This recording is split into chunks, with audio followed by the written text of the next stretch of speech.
workers who are going to be keeping more of their hard-earned money as a result of the new tax cut law. And the Secretary will get into those details on that and then answer a few of your questions on that topic. Then, as always, I'll be back up here to take questions on other news of the day. That, Mr. Secretary? Thank you very much, and it's a pleasure to be here. Let me first just comment and say I am pleased that I will be leading the economic delegation for the President in Davos. We'll have a very good large group of cabinet members traveling with us, and Sarah will give more information on that later. I'd like to talk about the withholding tables. So today, the Treasury Department and IRS released new withholding guidance that will implement the Tax Cut and Jobs Act. This new guidance will mean that workers and their families will receive larger paychecks starting in February. This has been a massive project that we've been working on, beginning to implement the tax plan. There's a lot of work left to be done, but we're estimating that 90% of the workers are going to see an increase in take-home pay because of the Tax Cuts Act.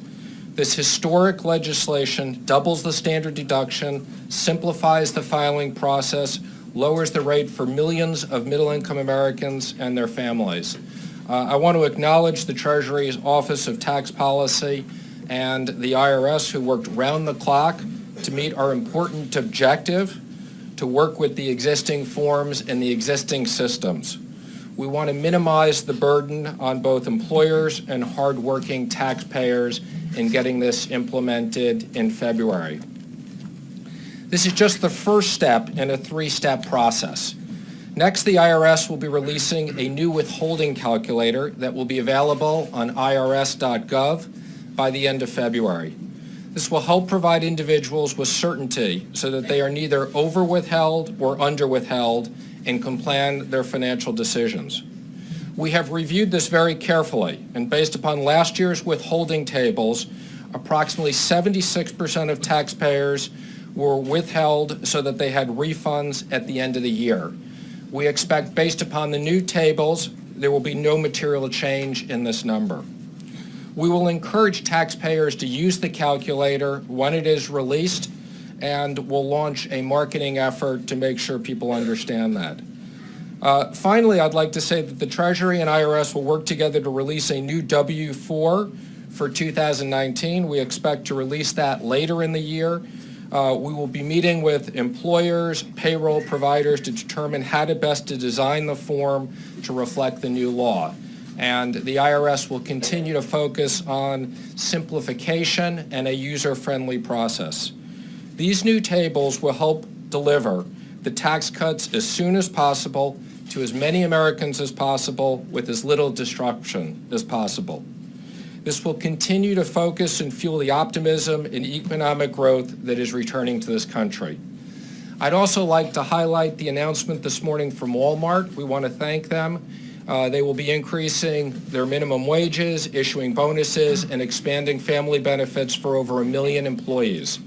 Walmart is the latest company to make such an announcement, directly a result of the Tax Cuts Act, and they join over 130 other companies across the nation who have already given such relief. We're now up to over 2 million workers that have seen either special bonuses or additional wages. And with that, I'm happy to answer any questions. I have to start with you because you had the hat. Okay, thanks. Made me laugh. In regards to Walmart and the minimum wage, since they've already have the money and are increasing the minimum wage, does that mean that we can expect movement on the federal government's behalf to increase the federal minimum wage for everyone? Well, I think the most important issue is for companies to increase their wages. And Walmart's number is already above the minimum wage. This is obviously an issue for the federal government. It's an issue for states. But I'd say the real focus, which is what the Tax Cuts Act has been all about, is putting more money in companies. We've said all along, we believe that 70% of this will be returned to workers. Quick follow, do you believe that they should raise the minimum wage, that it should be a federal raise? Go ahead. Mr. Secretary, just for those who are watching, on February 1st, will these withholding tables go into effect, and that's when the American taxpayer will first see a change in the withholding of their paycheck? Well, it'll definitely be in February. Some companies will have it set up for February 1st. Some companies may have the next pay cycle, but we are encouraging companies to do this as quickly as possible. We're ahead of schedule in the release of this, and we'd expect that in any event it's in February. What is the point of the Trump administration going to a place that is regarded usually as a hangout for globalists? Well, I don't think it's a hangout for globalists. I think the idea is the economic team is going to go over and talk about the America First economic strategy. We're thrilled that the president is coming, and I think what we know is that the economy that's good for the U.S. is good for the rest of the world. You just talked about Walmart, and that's a big deal.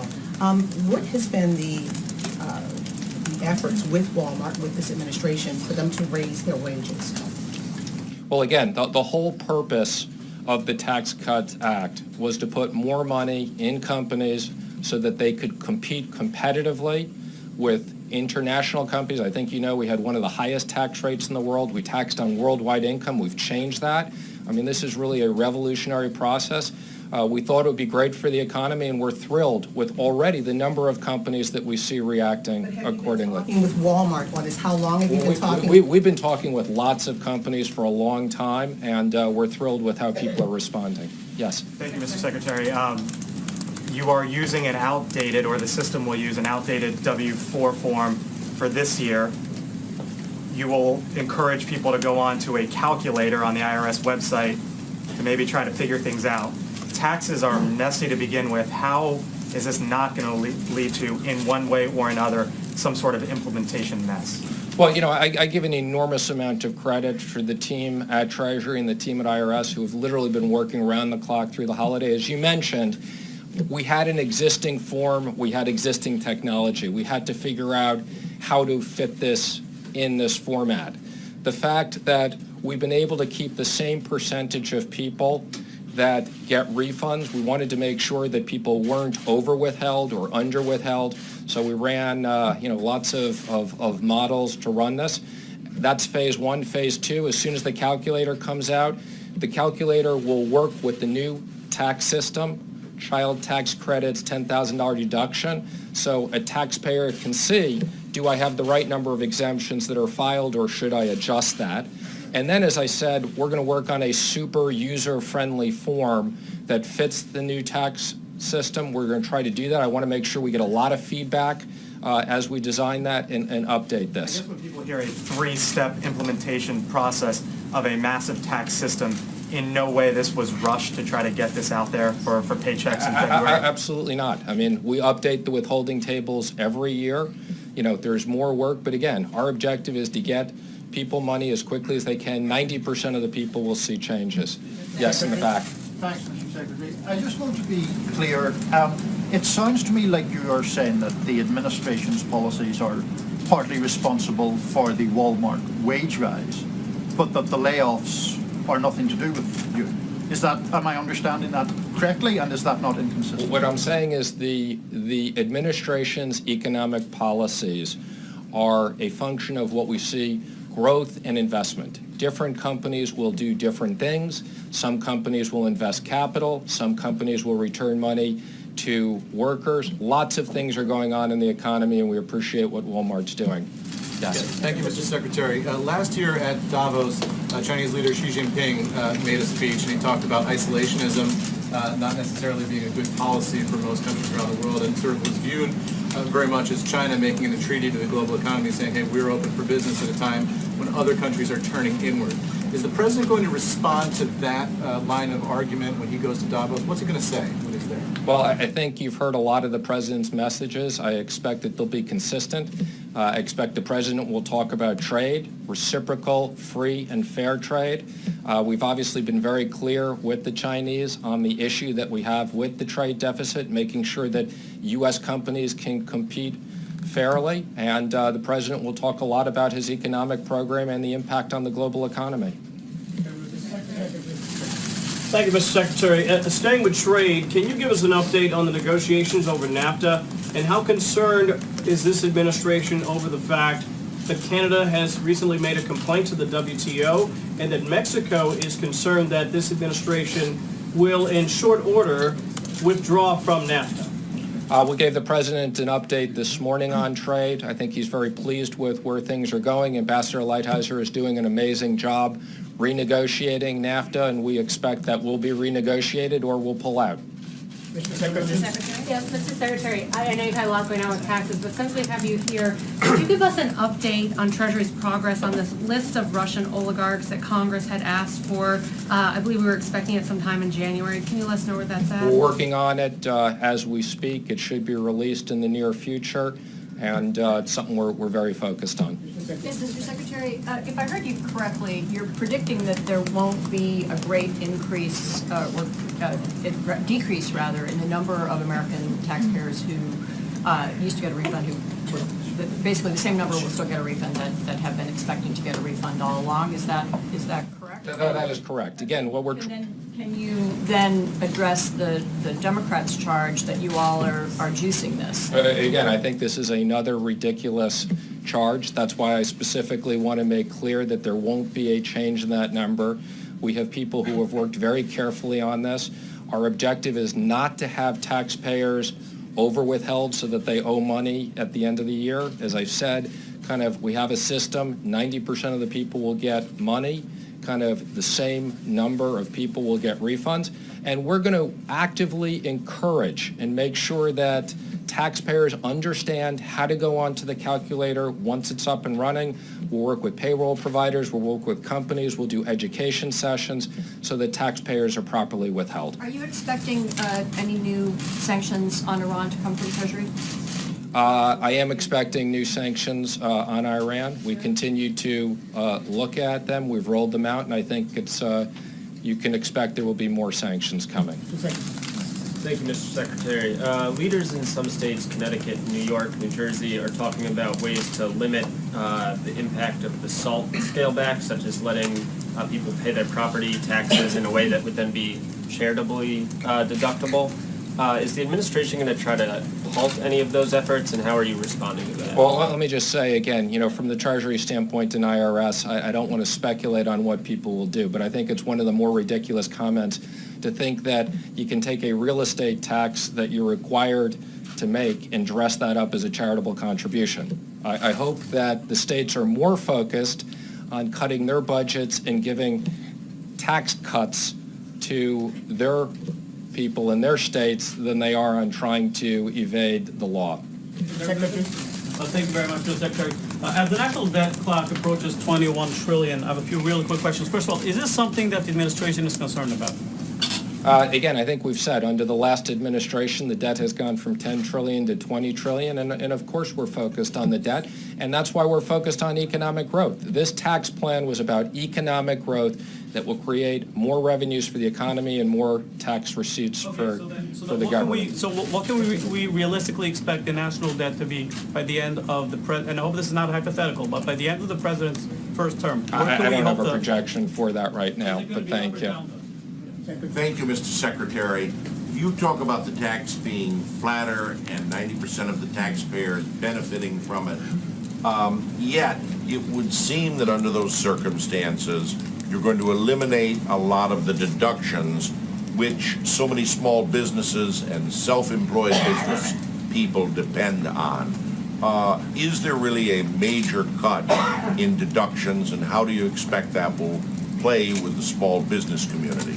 Well, I think this is about tax simplification and getting rid of deductions, a lot of the deductions that rich people take. But I will tell you, on small businesses, one of the best features of the tax plan are all the features that go to small and medium-sized businesses and pass-throughs. There are tremendous incentives, whether it's the automatic expensing or whether it's the discount for pass-throughs. We've heard more good news from small business than even from the Walmarts of the world. And self-employed business. Self-employed too, yes. Mr. President, when you're talking about the Mr. President. I'm sorry, Mr. Secretary. He's in the other room. 2020 news. Not yet. Mr. Secretary, you're talking about the impact and the benefit that most American workers will see under the tax cut plan.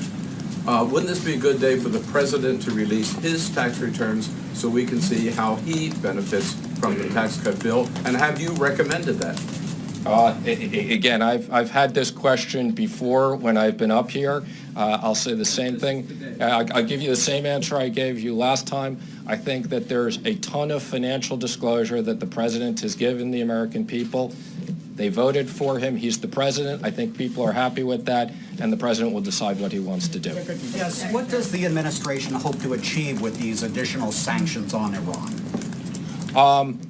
I think the president's been very clear, okay, that many aspects of the Iran deal need to be changed, that there are many activities outside of the Iran deal, whether it be ballistic missiles, whether it be other issues, that we will continue to sanction that are outside the JCPOA.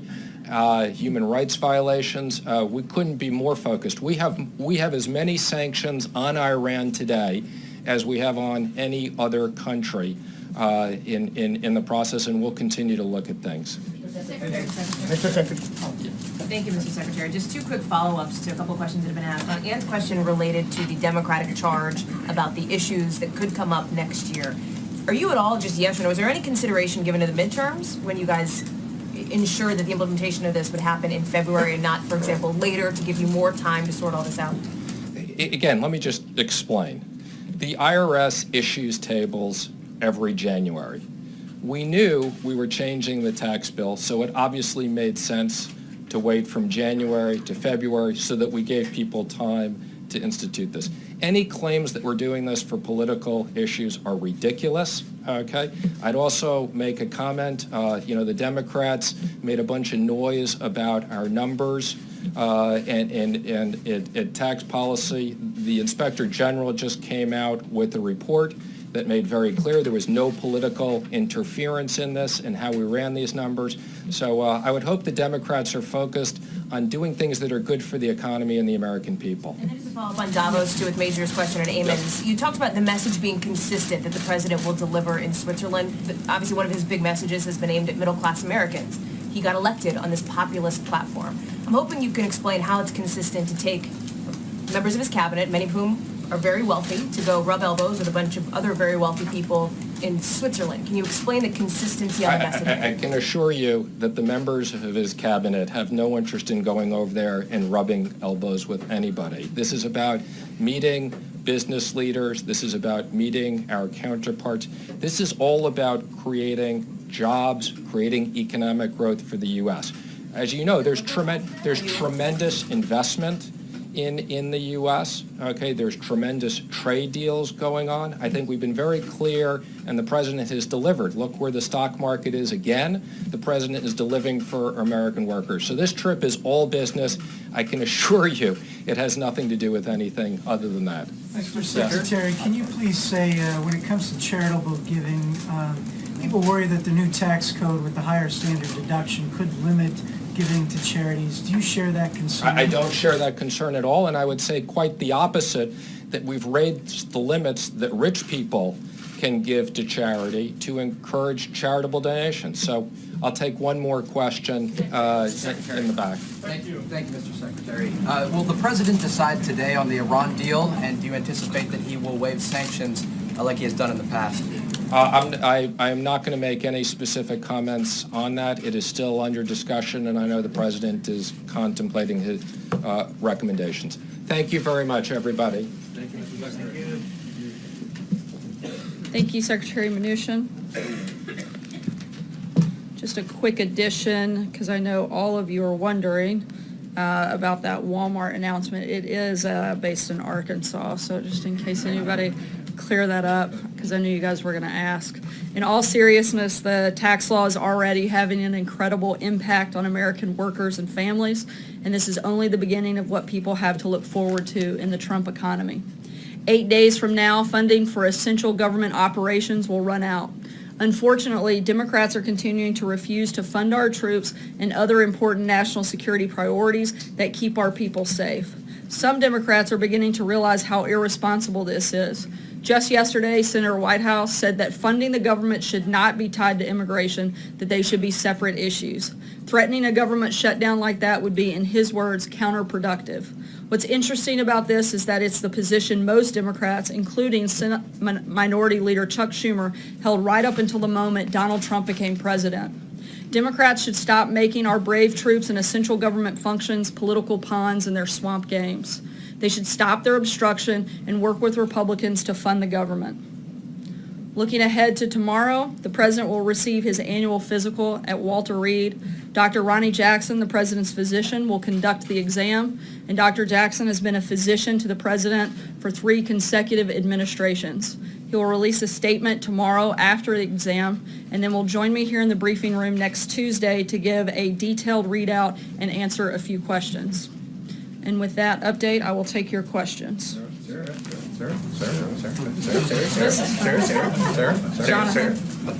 Thank you, Sarah. Can you walk us through the events in the building this morning that informed the president's tweets about the Pfizer reauthorization vote on the House today?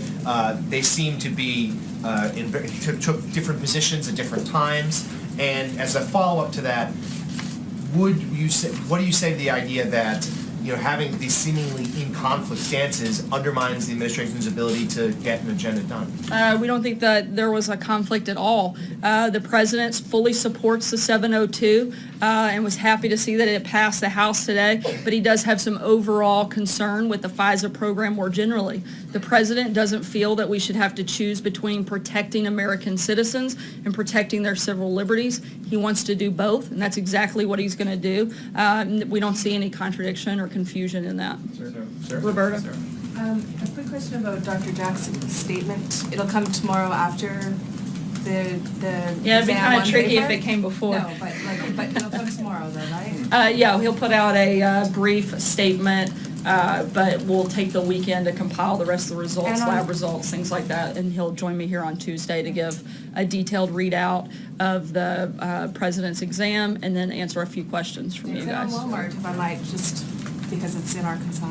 Great state. Everybody should go. At the same time as it announced the raises, it also announced that 260 Sam's Club stores are going to close without much notice. And I'm wondering if you have any comment on that aspect of what's happened today with the company. I don't have any comment on that specific component. We are, again, very excited about the raises and the overall influx of investment that they're putting into their company in helping over 1 million workers here in the country. Walmart is the largest employer in the country, and to see them do and make that kind of effort to over 1 million workers is a big deal, something we're excited about, and I think further evidence that the tax reform and tax cut packages are having the impact that we had hoped. John? Sarah, there was no contradiction between the president's tweet this morning and official White House policy. Can you tell us why his first tweet sparked off a flurry of activity and phone calls between the White House and Capitol Hill? I think there's a flurry of activity at the White House every day. And the White House and White House staff leading one government official to say we did more work before 8 o'clock this morning than most people do in a week. That government official probably doesn't work at the White House because we usually do more work by 8 o'clock in the morning, as most of you know, because you start calling us usually around 5 a.m. And we try to respond to emails and phone calls about 24 hours a day from you guys. I'm not sure about the flurry of activity. Again, to us, that's a pretty normal day, and we're always engaged with members on the Hill, members of our staff, so that seems pretty standard practice. Major? Two questions. One, Senator Flake has left some on Capitol Hill with the impression that there is a deal on immigration and DACA. Is there one, and does the White House believe it's one it will support? There has not been a deal reached yet. However, we still think we can get there, and we're very focused on trying to make sure that that happens. The president's been clear about what his priorities are in that process, and we're going to continue working with members of the House and the Senate, Republicans and Democrats, to make sure that we try to get that deal done. Related to that, is the White House familiar with what the contours of Senator Flake is talking about, and would it regard it as progress? I can't speak to the specifics of Senator Flake. I can tell you that a deal has not been reached, and we've outlined what a deal would need to look like on our end for it to happen. Can you explain from the administration's point of view the value of demonstration projects in the 10 states that have asked for it for those who are able-bodied who receive Medicaid? Because there are critics who say even as a demonstration project, it would fundamentally change Medicaid's orientation to those who receive it because they qualify, and that's historically been the method. If you qualify, you receive. Are you referencing the CMS, the new policy? Yeah. Yeah, they're announcing that to support states in efforts to strengthen the Medicaid program and getting Americans engaged in getting back to work. The policy will allow states to design programs that help beneficiaries improve health and well-being. At the same time, the policy protects the most vulnerable, including those determined to be medically frail or suffering from a substance use disorder. That's what the focus of that program is on. Cecilia. Thanks, Sarah. Back to FISA, if I can. Many people are interpreting that first tweet from the president to mean he didn't actually know how FISA works, and for that matter, that he wasn't familiar with his own administration's policy. Does he know FISA? Was he familiar with the policy? He does, which is why he issued a presidential memo last week expressing concerns and asking for a review of it, which is also why DNI put out a new policy this morning. This is top of mind for the president, top of mind for the administration, and he has a full understanding. Don't believe me? Ask Speaker Ryan. Look to the comments that he made. He's somebody who's been in constant contact, had many discussions with the president on this issue, and he stated that in his press conference earlier today. And how exactly was the Trump campaign so badly surveilled and abused under FISA as he seemed to claim in that tweet? Look, I think that there are a lot of things that indicate the surveillance that took place there, and I'm not sure what the part of confusion is on that front. You guys have reported on it many, many times. Jim? If you're a dreamer out there, should you have confidence that this president is going to reach an agreement that will protect you from being deported? You should. I think you saw that. You guys got to come into the room in a pretty unprecedented way and sat in there for almost an hour listening to the president talk about it, listening to the president commit to getting a solution on this. Right now, we're counting on Republicans and Democrats to come together, which we think they will, to make a deal on DACA and on border security, which is a vital part of that conversation and something that we insist be part of it. And a quick follow-up on FISA. There seems to be a pattern, and correct me if I'm wrong, if there is no pattern, where the president watches something on Fox and Friends and then he tweets about it. Apparently this morning, one of their personalities, Andrew Napolitano, said that this is not a good deal, Mr. President, don't do this. And then he went on Twitter and tweeted about the FISA program. There have been folks out there who have said, there's a cause and effect. He watches something on Fox and Friends, and then he tweets about it. Is that what happened this morning, and does that go on? I'm sure you're disappointed he's not watching CNN. I think you watch a lot of CNN, if you don't mind me. I don't think that's true. Your numbers would be higher. In reference to the question specifically, no, let's not. In response to the question, as I just said, the president has a great deal of understanding. This is top of mind. He was talking about it last week. He issued a presidential memo on it. So it's not something that just happened this morning. This has been an ongoing discussion and something of great importance. The president doesn't believe that Americans' rights or liberties should be abused, but he certainly believes that Americans should be protected. And he wants to make sure we do both of those things, and that's why he supports the 702, but has concern with FISA more generally. Matthew? Thanks, Sarah. Sticking on the FISA topic. Well, at least we're consistent. Yeah, if you didn't see confusion and contradiction between that first tweet and the White House past stated policy, then why 2 hours later issue that second tweet that seemed to clarify the position? We weren't confused, but some of you guys were. We wanted to make sure you knew the White House position. People on the Hill or people in I these offices? got several questions saying, from people in the room. As I'm sure all of you know, because most of you were the ones sending them, the President's been clear about what his position is. We've issued several statements on this, put out one last night that had to do with this. Look, I can't be more clear. I'm speaking on behalf of the President, on behalf of the administration, on what our position is, and I think I've laid that out several times here today. Blake? Sarah, on Medicaid and what CMS put out today, critics would say you need to be healthy to get a job in the first place. How are they wrong? Look, certainly we want the American workforce to be healthy, and we're focused on helping improve healthcare across the board, but we also want people to have jobs. We're working on both of those things simultaneously. I don't see how that conflates with one another. People are just taking advantage of the system? Is that what, I'm sorry? Do you think people are just just flatly taking advantage of the system? I think there are certainly cases where that happens. We don't think that's, the overwhelming majority, but there's certainly, that's an issue and something we want to be sure to address. Shannon. Sarah, back in the summer, the president said 100% he would talk with special counsel Mueller. Yesterday, he said, we'll see what happens. He seemed to raise questions about whether there would be an interview.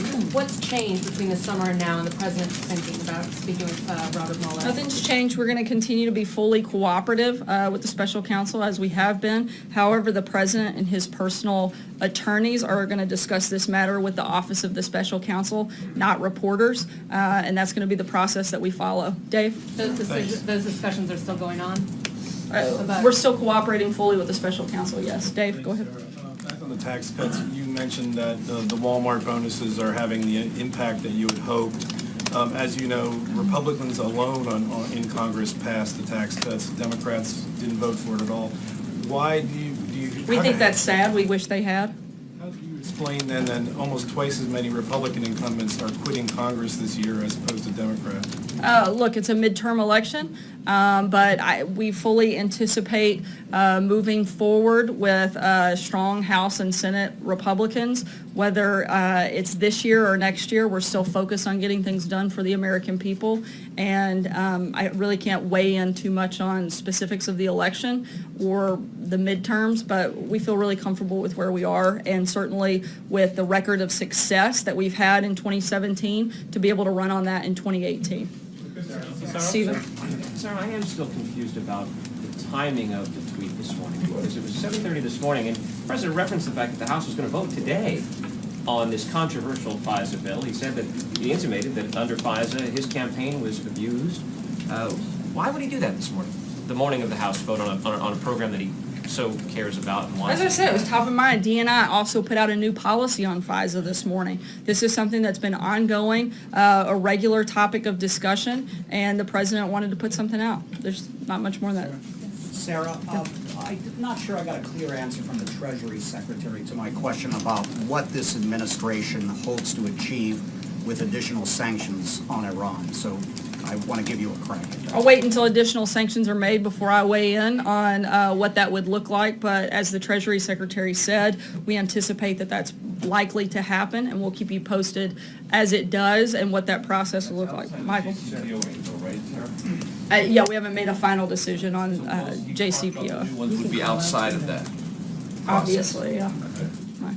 Back to immigration real quick.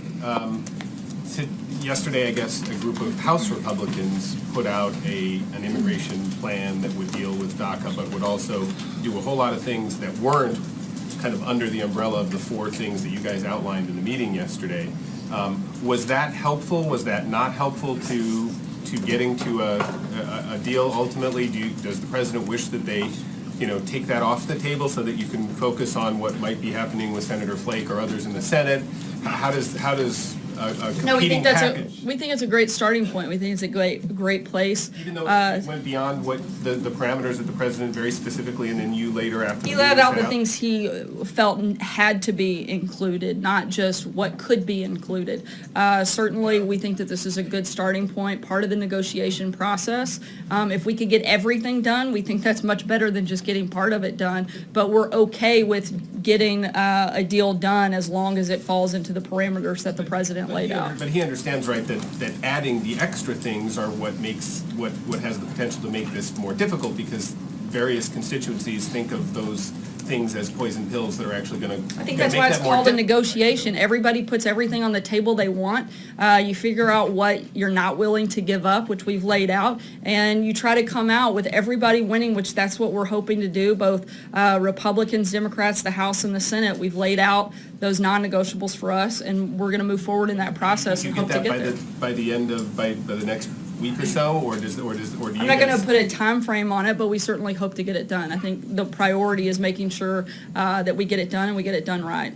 April? Sarah, Secretary Mnuchin said that this White House has been working with businesses as it relates for a while, as it relates to this tax plan. And when it comes to Walmart, had this White House been talking with Walmart about a safety net for the employees that were going to lose their jobs today? Because I'm looking at a sign right now from Sam's Club that says This club will be closed on January 11th, 2018. That's today, the day that Secretary Mnuchin talks about how wonderful there will be increases in pay for Walmart workers. I'm not aware about a conversation about a specific safety net. I can tell you that we're excited about the fact that they've raised minimum wage. They have increased opportunities when it comes to paid family leave, and that they are increasing salaries to over 1 million American workers. We think that's a positive. In terms of specifics on a safety net and conversations around that, I couldn't speak to that. With welfare reform, is there a status report? Because I understand that Ryan and McConnell are not together on issues of welfare reform as it relates to education. Where does the president stand on this back and forth? We're having conversations about that. We think it's important policy to look at, but right now our focus primarily is on the budget, and secondary is getting a deal done in regards to immigration on DACA and border security, and most likely moving on to infrastructure from there. John? Yeah, thank you, Sarah. Two brief questions. The president said yesterday that, and I quote, "We are going to take a strong look at the libel laws." Now, many lawyers said that was an unusual statement because all libel laws are at the state level and not the federal level. Was he referring to states should take a look at libel laws or something else? I think certainly states should take a look at it. Look, the president's frustrated with the misreporting and fake news that regularly takes place. He is tired of the media's obsession over recent fictitious book on the president and his administration, and he thinks that when things like that happen, there should be some action of recourse. He's simply stating that it should be looked into. Francesca? I mean, Sorry. he meant the states, not that there should be federal libel I laws. think he was speaking generally that libel laws should be looked at. My other Second question is the administration have any reaction to the reports of the arrest of former Iranian President Ahmadinejad, who was leading a protest movement against the regime? Not at this time. No, John. Francesca? Thank you, Sarah. Back on the president's first tweet this morning in FISA, when he said that it may have been used, the FISA Act, to surveil and abuse his campaign, what specifically was he talking about there when he said may and abuse and surveil? Could you point me in the right direction? Look, I think that this is something we've talked about many times before. There are a lot of things that indicate that there was surveillance at Trump Tower, and I'm not sure what the clarification is needed on that front. Trey? Thanks, Sarah. Two questions for you. First, a few days ago you said the White House did not have any reaction to the transcript that was released by Senator Feinstein related to Fusion GPS. Is the president aware of this transcript? And does he have any reaction to the FBI references within the transcript and what was said by that gentleman?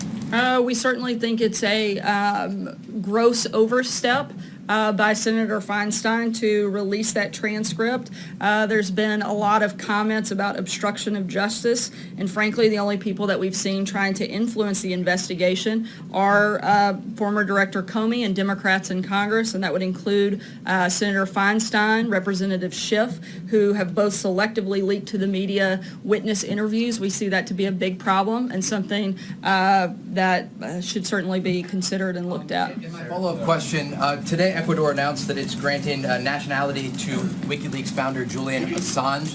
Does the president agree or disagree with this decision by the Ecuadorians? I haven't spoken to him about that. Can I ask you on Iran again? When the president went through the exercise in October of decertifying but signing the sanctions waivers, he said words to the effect of fix it or he wouldn't do this again.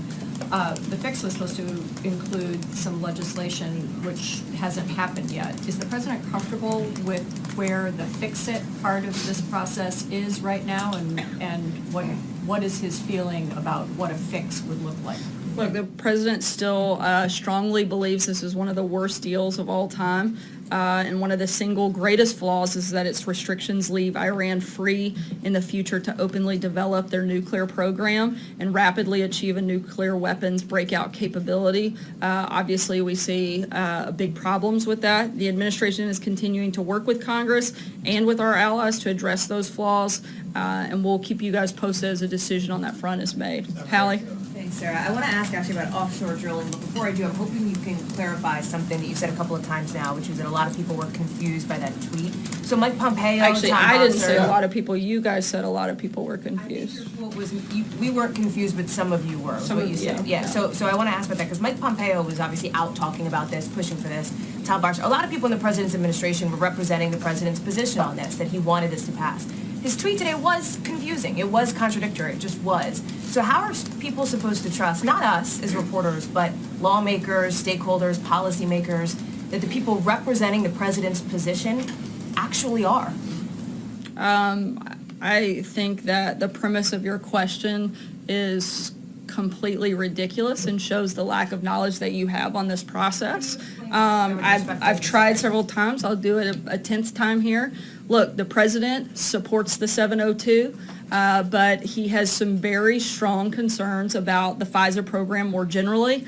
Again, this is why he put out a memo last week outlining such, and why the D&I director put out a new policy this morning. I'm not sure what the confusion is there. I just want to be clear, Sarah, before I ask about offshore drilling, that you definitively are saying that the president's tweet this morning was, in your view, not at all confusing and not at all contradictory. You think that's an accurate statement? I just want to be very clear about this. Yeah, it wasn't confusing to me. I'm sorry if it was for you. Jake? Let me ask you about the offshore drilling ban, Sarah, Sure, because go there's been a ahead. lot of questions about what's happening in Florida. There have been other states that have pointed to the reason this administration is given for exempting Florida, saying that they also would like to be exempt. So how is exempting Florida from the ban anything other, in critics' view, than giving a political favor to White House allies in a key battleground state?